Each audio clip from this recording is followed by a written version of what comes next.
Welcome back to ATL Day Ones, a part of the Locked On Sports Network here in Atlanta. And listen, we want you guys to continue doing what you have been doing in this first full week of our podcast, which is checking us out on YouTube. Go there, like us, follow us, and subscribe to not just our show, but subscribe to everything on the channel. Just rock with all of us.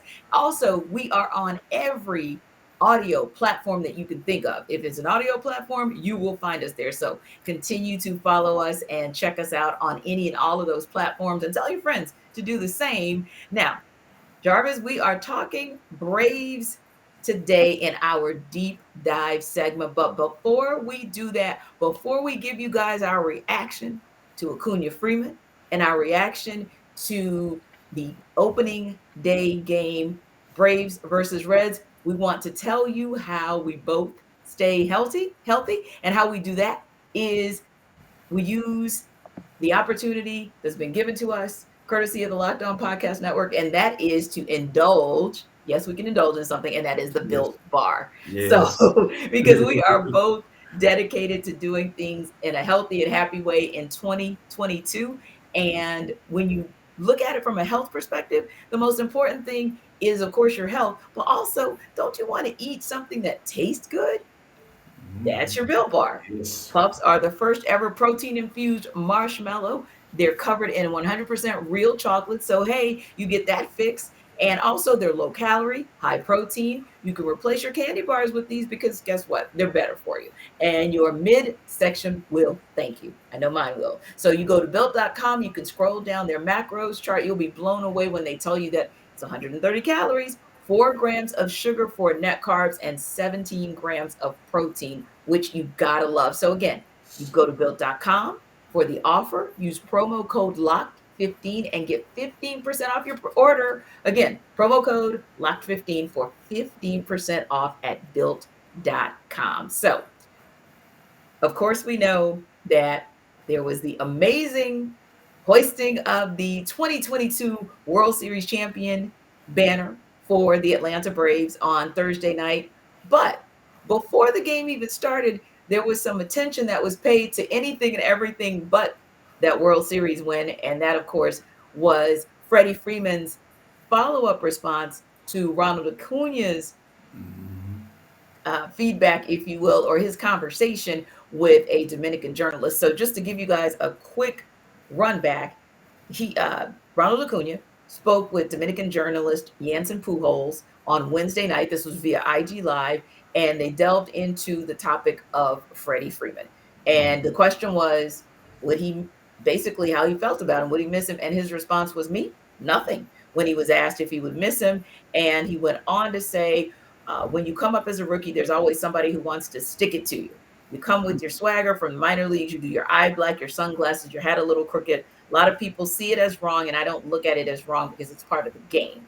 And he went on to say that he felt like Freeman was overbearing. He didn't feel like when he was plunked that he got the support that he wanted or needed from Freeman. So we were left with about 24 hours to kind of unpack that. Kind And of like you knows said, it, right? Jarvis, Yeah, yeah, unpack it, but not yeah. to go over the top with it. And I'm really, really glad that we took that stance because when we heard back from Freddie Freeman, the comments were actually kind of consistent with what Acuna said about him. And I Right. think, in my opinion, it put it to rest. But real quick, I want to just share a few comments that were made by Freddie Freeman. He said, hey, I saw the eye black situation. When you put on a Braves uniform in that organization, there's organizational rules. You don't cover the A with sunglasses. You don't wear earrings. You have your hair a certain length, etc. But he ultimately wrapped up with saying that his family was going to miss Ronald. He loves Ronald. Can't wait to see him get on the field again because the game of baseball needs him. So, Jarvis, Yes. with Acuna's comments, with Freddie's follow-up comments, we both agree that it's a non-issue, but are we ready to put this to bed and move on? Or is there Yes. still something looming down the road? I don't think it's anything looming. I don't think we probably even revisit this for a little bit. And it wasn't. I Mhm. don't even think it'd be anything to add to the conversation. I think it can be brought up when the Braves face the Dodgers this summer. So I don't. Outside of that, I don't think there's anything to it. I think it was just two Yeah. grown men who has a difference of opinion Yeah. because Freddie starts talking about some of the things that I don't really care for about tradition and how you're supposed to Yes. wear your hat and you can't Yes. wear eye black, can't cover the eye. Hey, whatever, Right. man. Let's go play baseball. Like Yeah. let the person be an individual. That's what's wrong with baseball. At the end of the day, Hmm. they don't want to let people be individuals. They want to Right. say all of the traditions of the game, and I get tired Hmm. of that crap. I'm Yeah. tired of it. I'm so Most tired people of are. it. Yeah. Yeah, you know what I'm Most saying? people are. So as the fan as fans, we need to Hmm. kind of move on from trying to make people fit a certain mold in baseball. Because Yes. guess what? It's not necessarily beneficial for those guys who want to do things outside of baseball from Yeah. a promotional standpoint or from maybe getting some opportunity to do some national ads and all that stuff. So Hmm. let the guys be who they are. Let them kind of Yes. do their thing, and as long as they're going out there and giving it 100% on the field, what does it matter? Right, right. And like we said, colleagues, now these two colleagues that you see right here, Jarvis and T, we are friends, but not everybody is friendly. Not everybody has their BFF on their team with them. And that Right. is okay. Like you said, as long as you get on the field and you do damage, that is all that matters. And we have seen the Braves kind of soften their stance and evolve. And I think what Freddie was just saying is, hey, that's how he was raised in the organization, which is Right. okay. But Mhm. this is how Acuna Jr. was raised in the organization, and that is okay too. As long as we can find the middle ground and do what we do, which is what they did last year when Acuna was doing lights out work when everything was up in the air with the Braves, and we didn't even know if they were going to have a 500 season. And then we know what Freeman did in terms of getting them to the World Series and getting the win. So speaking of that, hoisting the pennant yesterday, raising the banner at Truist Park Mhm. to kick off opening day. 14 teams played last night, so it was a busy night in Major League Mhm. Baseball. The Braves got their 2022 campaign underway against the Reds. Looked good in the beginning, so kind of want to talk about the good, the bad, and the ugly.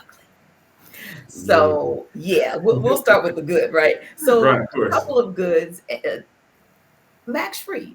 Max Fried, the start for Max Fried was good. Then it got a little shaky and then it got a little good again, right? So there were some good things that we saw out of Max Fried because when you're striking out the side in the first inning and everything is just going your way, we're like, whoa, that's Max Fried from, game 6 of the World Series. That's Max Fried, who is the potential Cy Young candidate. So I'm going to go with him in the good category, but we know we can put him in bad and ugly as well.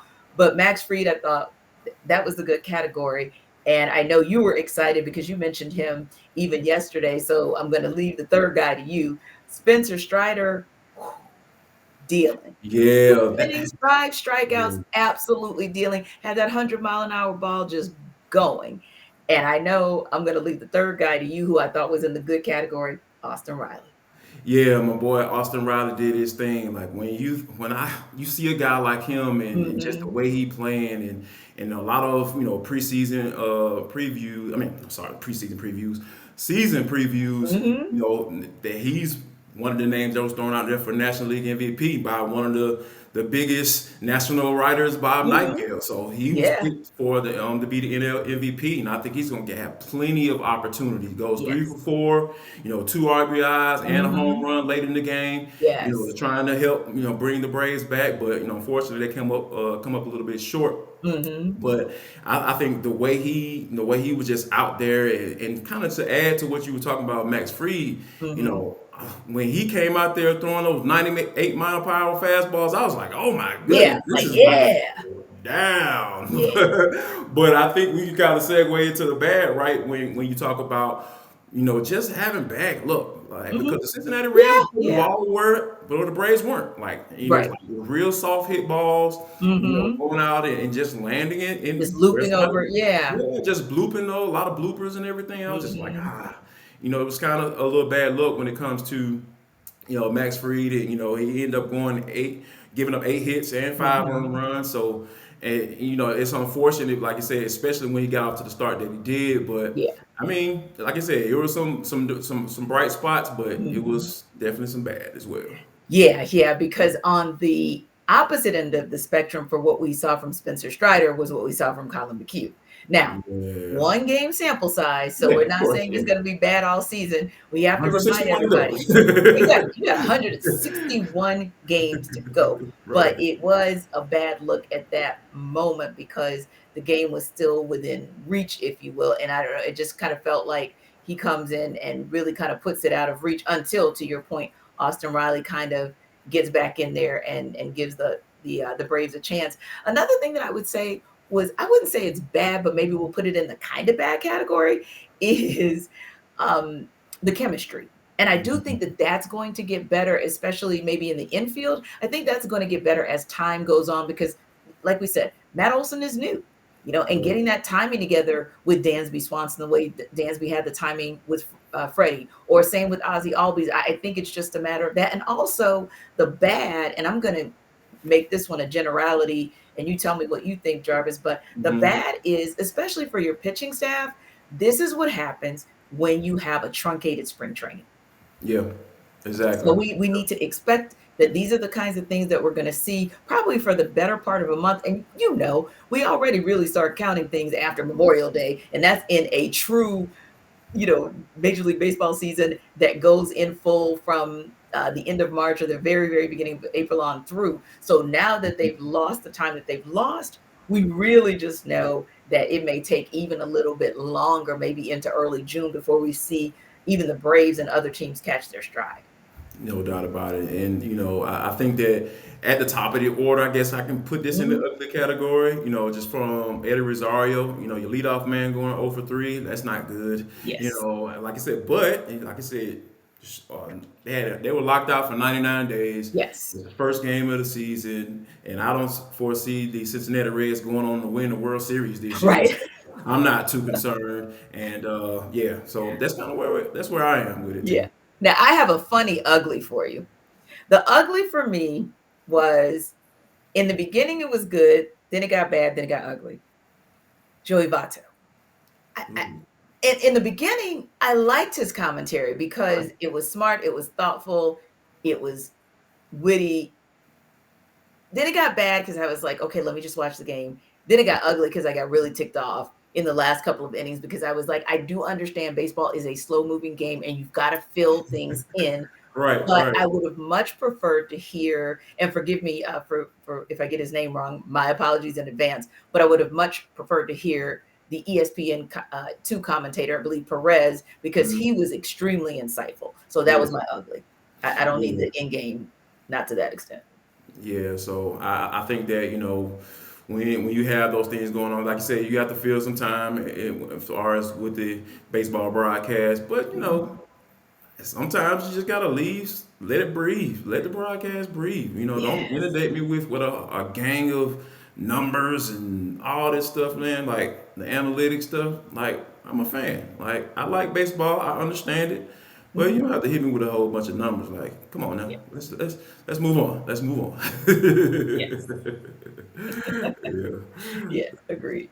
So So when yeah. we come back, we're gonna go into what we consider to be our fun, but sometimes a little edgy and sometimes a little serious segment for the culture. So we're going to talk about something that we all think, especially us Southern Belles, know how to do, but not everybody is that good at it.